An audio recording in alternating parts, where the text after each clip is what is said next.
এটা তুমি লাগাতে পারবা? বলো, কেন ফলাইছো? এটা আলমারি থেকে কেন ফলাইছো বলো? হুম, এত দুষ্টু কেন করতেছো তুমি? তুমি লাগাতে পারবা এটা? তুমি লাগাতে পারবা আম্মু বলো? হুম,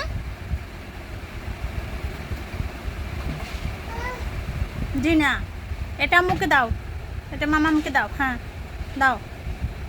এটা আর পালাইবা? আর পালাইবা এটা? হ্যাঁ, বলো। এটা আম্মু গ্লাসের মধ্যে দিলাম না, তুমি কেন ফলাইছো?